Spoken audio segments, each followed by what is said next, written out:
जय हिंद दोस्त।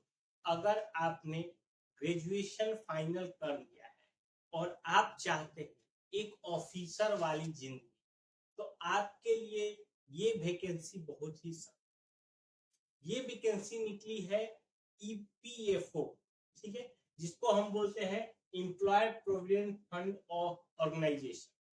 अगर कुल मिला के एक भाषा में कहे कि पीएफ ऑफिस, आप समझते हैं, जो लोग वर्क करते हैं उनका पीएफ कटता है, तो उसी डिपार्टमेंट में ये भर्ती निकली हुई। भर्ती कितने पद पे निकली हुई है, क्या योग्यता मांगा जा रहा है, कैसे सिलेक्शन होंगे, फॉर्म भरने में क्या डॉक्यूमेंट लेंगे, सारी चीजों को हम इस वीडियो में आपको डिटेल्स के साथ बताएंगे। तो इस तरह की वीडियो पाने के लिए हमारे चैनल को सब्सक्राइब। देखिए, ईपीएफओ मैं पहले ही बता दिया कि ये जो है वो आपको पीएफ ऑफिस के लिए ये है।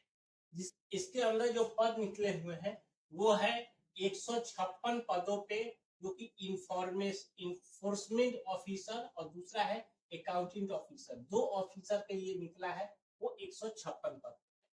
दूसरा जो पद है 74 पद पे निकला हुआ है असिस्टेंट प्रोविडेंट फंड कमिश्नर, ठीक है। ये दो अलग अलग पद है। सोचिए कि दोनों जो पद है वो दोनों ही ऑफिसर के लिए है, दोनों का अलग अलग लेवल है, यानी कुल मिला के 230 पदों के लिए वैकेंसी निकली। इसके लिए जो क्वालिफिकेशन मांगा जा रहा है सिंपल ग्रेजुएशन पास, ठीक है। तो अब आप समझिए कि जिसके पास कोई भी बीए बीएससी बीकॉम या कुछ भी किया है वो इस फॉर्म को डाल सकता है। अब बात करते हैं इसमें एज की। देखिए, एज दोनों पोस्टों के लिए अलग अलग। पहले हम बात करते हैं ईओ और एओ की।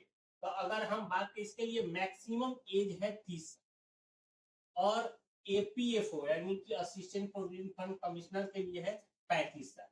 इस एज की गणना 1 अगस्त 2025 से की जाएगी।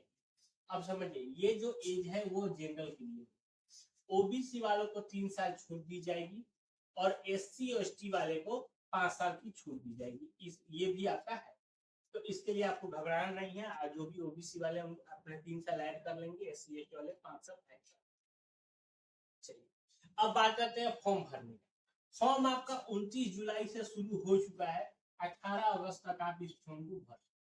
ये जो फॉर्म भराएगा, मैं बता दूं कि आपको यूपीएससी इस एग्जाम को कंडक्ट कराएंगे। यूपीएससी कौन है भैया? कि जो, अगर आपने सुना होगा कि जो आईएएस का एग्जाम कंडक्ट कराता है, एनडीए कराता है, सीडीएस कराता है, ये एक ऑर्गेनाइजेशन है, यही इस एग्जाम को कंडक्ट कराएंगे। तो इसका आपका फॉर्म भरना होता है। फॉर्म भरने के लिए तैयार करेंगे, फिर उसके बाद आपका सारा डिटेल होगा, तभी फॉर्म भर। अब फॉर्म भरने के लिए मात्र आपको 25 रुपए का चार्ज देना है, जनरल ईडब्ल्यूएस और ओबीसी। अब भैया, इससे कम फीस वाला फॉर्म आपको क्या मिलेगा? एसएससी भी है तो वो भी 100 रुपया, उससे भी नीचे। एससी एसटी और फीमेल है तो उसके लिए 0। चलिए, अब बात करते हैं सिलेक्शन का। सिलेक्शन इसमें दो चीज होगा। एक, पहले आपका पीबीटी एग्जाम होगा, कंप्यूटर बेस्ड एग्जाम होगा, उसके बाद आपका इंटरव्यू लिया जाएगा। मात्र 2 ही स्टेप में आपका सिलेक्शन फाइनल। एग्जाम जो रहेगा, एग्जाम आपका 100 क्वेश्चन रहेगा, 100 मार्क्स के, 2 घंटा आपका समय रहेगा। ये आपका, अगर इसमें अगर आपका निगेटिव मार्किंग रहेगा 1/3, इसको थोड़ा सा ध्यान में रख के आप क्वेश्चन कीजिए कि आपका निगेटिव मार्किंग रहेगा। ये जब आप क्लियर कर लेंगे तब आपका इंटरव्यू। बात करते हैं इसमें सैलरी की। देखिए, सैलरी बहुत ही बम्पर सैलरी है। अगर हम पहला पोस्ट बात करें ईयू और एयू का, ठीक है, यानी तो इसके लिए मिनिमम 50,000 प्लस ये आपकी एकदम शुरुआती सैलरी। भैया, अगर आप शुरुआत में इतने सैलरी हो तो क्या खराब पड़ जाएगा। दूसरा, एपीएफओ के लिए अगर जाते हैं तो 60,000 से भी प्लस आपका ये आपके शुरुआती सैलरी रहने वाली। अच्छी खासी सैलरी है, पद भी अच्छा है, आप एक ऑफिसर की जिंदगी जिएंगे। बाकी जो सरकारी सुविधाएं मिलेगी वो आपको अलग से मिलेगी, वो अलग ही रहेगी। चलिए, अब बात करते हैं फॉर्म भरते समय आपको डॉक्यूमेंट क्या चाहिए। 10वीं 12वीं और ग्रेजुएशन का आपका भैया मार्कशीट और सर्टिफिकेट लगेगा, आधार कार्ड लगेगा।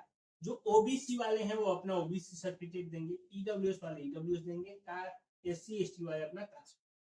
उसके साथ साथ जो जिस स्टेट से है वो निवास बता दूं कि ये जो वैकेंसी है पूरे ऑल ओवर इंडिया के लिए ये वैकेंसी है।